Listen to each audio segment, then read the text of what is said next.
possibly better to redistribute wealth then so that others are able to rise up, join the middle class, procure a better education so that they're a better workforce to compete on a global scale. Redistribution of wealth does not achieve competition, because it turns out that what actually achieves competition is the sort of values that you impose in your work life. This is why if you have a bunch of people who win the lottery, disproportionately people who are poor and win the lottery end up poor again. The reason people are permanently poor in the United States is not because they don't have money, it's because they suck with money. The reason people are temporarily poor is because they don't have money. The reason they're permanently poor, okay, this is self-evident, folks, that's not even controversial. If you're poor in America your entire life, you are not great with money by definition. Okay, if you are, name me one person in America who is phenomenal with money, but is poor for 80 years in the United States. Anybody? Names? Anyone? Okay, military veterans. Okay, military. Okay. Test. I'm sorry, Mr. Shapiro. Yeah, I'm at a point right now, quite frankly, where I'm going to dismiss the students. I know there are other questions that would like to be asked. Why? With all due respect, Mr. Shapiro, Mr. Shapiro represents a narrative that he's providing to all of you guys based off of his opinions, what he believes, and what he wants to share with all of you. I know that the education was there for all of you to understand left side, right side, whatnot, but also the opportunity was allowed for him to impress upon you some of his opinions about certain things. And I think the lesson was there for me to understand and also for all of you to understand. I think what this is getting into now is it's starting to cross the line. And what would that line be? Why are they crossing the line? I don't see nothing wrong. There's nothing wrong. Let me ask this question. You're the one who's crossing the line. Let me ask this question. If, for those students who would like to be dismissed, I'm allowing you to go ahead and do so at this time. For those of you who would like to continue to listen, you can remain and listen to Mr. Shapiro and also the information.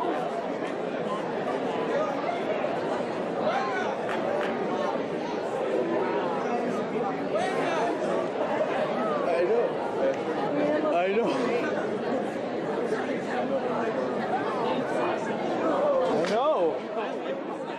I'm telling you, it's hard. Keep on asking questions. There's still people who want to say. I'm going to get the mic.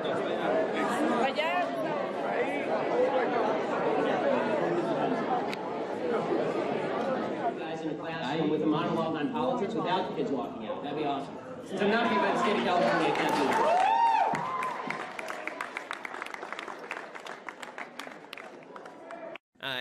What I said about income inequality is a few things. Number one, the idea that the people who are very, very rich somehow stole from the people who are very, very poor, and that's why they're very, very rich is stupid. Poor people are poor and don't have lots of money to steal. Okay, so the idea that that Bill Gates got rich by ripping off a bunch of homeless people. Homeless people were not buying Microsoft, nor was he going to them, forcing Microsoft on them for them to stick into their boxes. Right? Like that's not how he got rich. The way you get rich in any free functioning economy is by participating in an enormous number of voluntary transactions that benefit both sides. You should care about the question of poverty. You shouldn't care about the question of income inequality. You should care about how do we make poor people rich, not how do we make rich people poorer so that everybody's at the same level. Because that's just you being jealous. That's just you not liking the guy's house next door because it's bigger than your house. And look at that, he has a big house, I have a smaller house, maybe I'll just go rob his place. Right? That's not moral, and it's not decent, and it's also not true. The fact is that while the left decries income inequality, the evils of capitalism, since 1994, the world extreme poverty rate has been sliced in half by increased capitalism and by free markets. Right? I mean, the free markets that are now being bashed left and right, those free markets are the greatest innovation in the history of humanity when it comes to the economy. It's why you have nice stuff. It's why you're not sitting in your backyard right now crafting your own handmade tie from a sheep that you had to shear yourself. I mean, I thought there's a great thing. I mean, just there's a little bit of a caveat on trade. I thought my favorite story of the last few months, there was some guy who decided that he wanted to make himself a BLT and see how much it cost to make the whole thing himself, right? Like from scratch. So he actually went and he bought a cow, and then he like killed the cow, and he went out and he got a pig, and he went out and he milked and he made the cheese. He went out and he grew some wheat, and then he milled it, right? This whole thing, it cost him $1,600 to make a BLT, and it took him 6 months. right? You can go down to your local restaurant and get a BLT for $5 because of global trade and because freedom of income. And the fact is that when people talk about income inequality, what they're really saying is they don't understand how money works. They think that if there's two people in a room, one person with $5, one person with $1, the person with 5 stole from the person with 1. It doesn't ask the question, how did the person get poor? The reality is, if you don't want to be permanently poor in America, it's very, very easy. The Brookings Institute, which is a left-leaning institute, they say you only have to do 3 things. Graduate high school, don't have babies out of wedlock, get a job. That's it. Those are the 3 things. 75% of the people who do those 3 things will end up in the middle class. Not just not poor, in the middle class. Only 2% of people who do those 3 things end up permanently poor in the United States. So the idea that it's the rich people keeping the poor people down and they're doing it for their own pleasure, their own sick pleasure. Bill Gates says for sport, he shoots poor people from the balcony of his mansion. It's asinine in every conceivable way. And it's so funny. I did a debate on National Geographic that never aired. It never aired because it was brutal. And it was me against 3, which made it almost fair for them. And it was like Van Jones, and I think Van Jones was on the other side, and some professor from NYU, and it was exactly on this topic. And I said to them, are you proposing that we actually just kill the rich people and redistribute their money? And they said no. And I said to them, why are you talking about the rich people? What did they do? And they never answer because they don't know what the rich people did. They just know they want their cash. The idea that income inequality is correlated in any way with overall poverty is really silly. There are countries with really high income inequality and very low overall poverty. That's like the United States. There are countries with 0 income inequality, Sudan, and nobody has anything. Right? So the idea that the differential is the statistic that matters, it doesn't. The fact is, in the United States, 9 out of 10 Americans are living above the global middle income standard. Right? Everybody in the United States is rich by global standards. And you want to get rid of the income inequality by destroying that. Good luck to you. For introducing me to Harambe memes. Well, that's his memory. Last week, John Oliver used his show as a call to arms to support Planned Parenthood because Republicans have the House, the Senate, the White House.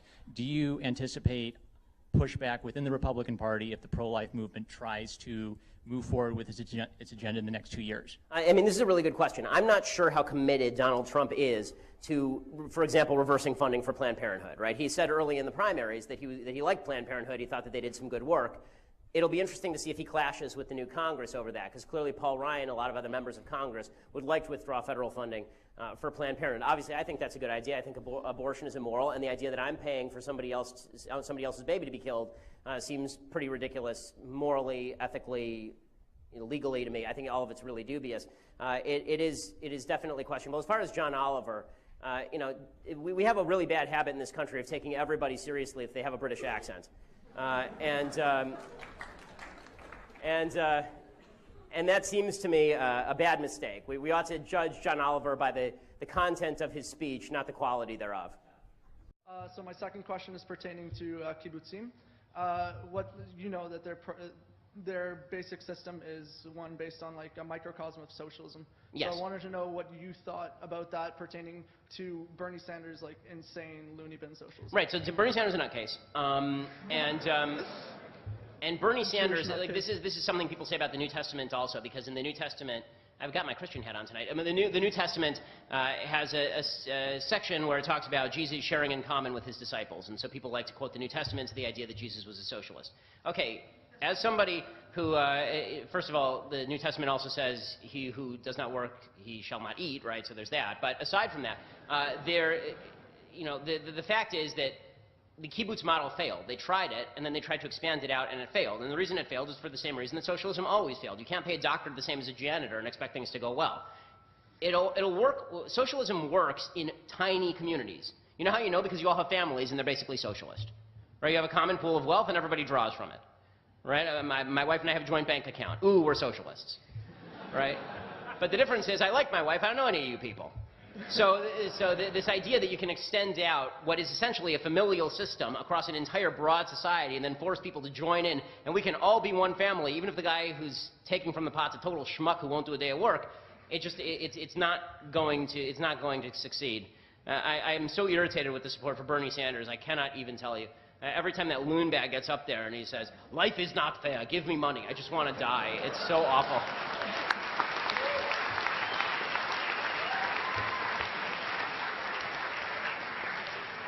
So just to quickly wrap up, I am a premium annual subscriber to the Daily. Oh, thank you. I appreciate it. Also, my mom's an Argentinian immigrant, so she wants you to talk a little bit slower because English is not her first language. So Yeah, I've been asked this about a bajillion times, and unfortunately, the brain moves too fast. I can't. Also, a lot of people say don't meet your heroes. I think they're full of crap. I was wondering if I could shake your hand as well. Sure, come on up. Thank you.